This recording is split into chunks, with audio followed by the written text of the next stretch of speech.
আসসালামু আলাইকুম। আজকে চলে আসলাম নরসিংদী জেলার নারায়ণপুর ইউনিয়ন মরিচাকান্দা গাজীর মাজারে।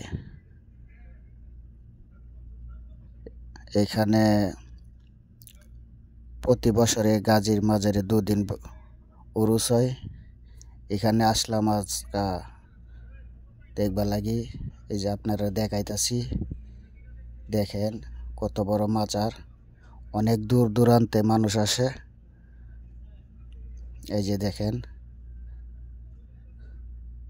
রাত্রে অনেক মানুষ আইব। এলে এটা হইল গাজীর মাজার।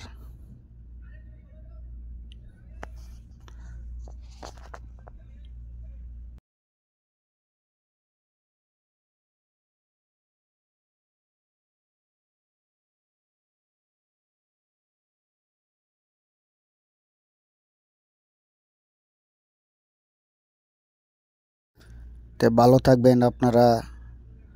দেখাইলাম, আবার রাত্রে গান বাজনা হইব, মানুষ হইব, সেই সময় আবার ভিডিও করে দেখা মেনে। আসসালামু আলাইকুম।